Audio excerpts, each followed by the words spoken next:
Assalamualaikum warahmatullahi wabarakatuh. Perkenalkan, nama saya Ahmad Firdaus dari TMK 3B. Di sini saya akan menjawab soal-soal pertanyaan ujian akhir semester mata kuliah kontrol adaptif. Untuk soal yang pertama yakni pilihlah 2 job sheet praktikum kontrol adaptif berdasarkan nomor NIM ganjil dan genap.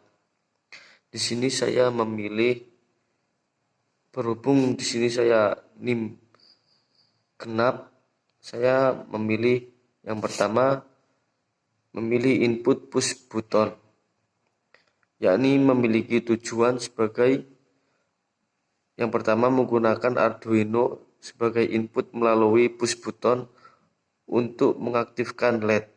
Yang kedua, membuat program sebagai input melalui push button untuk mengaktifkan LED.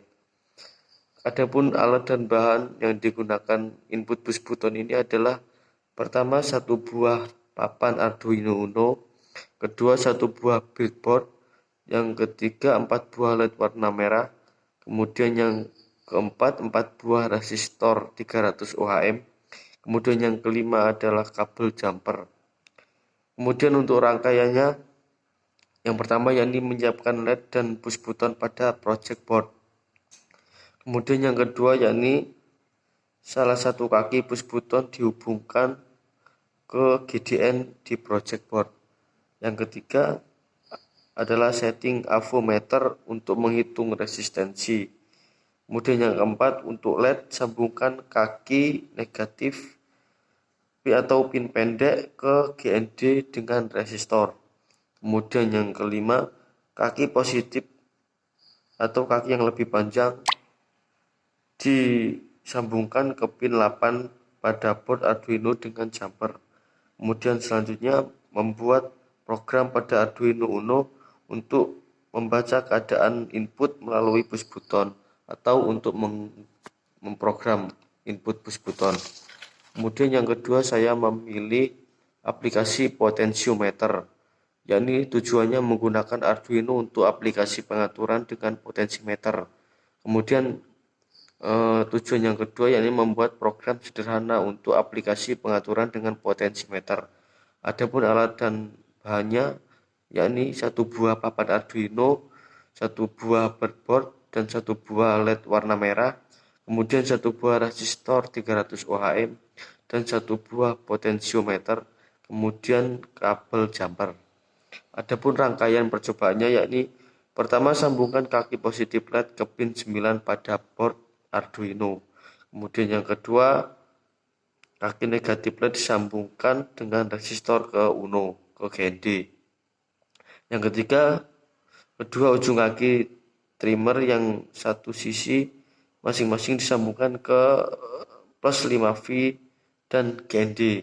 Kemudian selanjutnya pin yang satu atau di sebelah kiri disambungkan ke A0 pada board Arduino. Kemudian yang kelima, membuat program untuk mengoperasikannya. Kemudian pertanyaan yang kedua yakni dengan teknologi maju diperlukan potensi kapal untuk bersandar di pelabuhan agar lebih aman. Maka rancanglah sistem kontrol kapal laut yang akan disadar di pelabuhan secara otomatis. Baik, di sini adalah menggunakan perancangan sistem kontrol sandar laut otomatis. Yang pertama yakni perancangan kontrol trajektori pada kapal AHTS berbasis KLF dengan program blok. Kemudian yang kedua, fusifikasi, yakni berfungsi sebagai pengubah input yang berupa chip menjadi himpunan fusi. Yang ketiga yakni role based basis aturan diterapkan berdasarkan masukan berupa jarak kapal dengan pelabuhan dan keluaran berupa tegangan, bau, thruster, dan stern thruster yang mempengaruhi kecepatan pergerakan sandar kapal. Baik, terima kasih. Demikian yang saya sampaikan. Kurang lebihnya mohon maaf. Wassalamualaikum warahmatullahi wabarakatuh.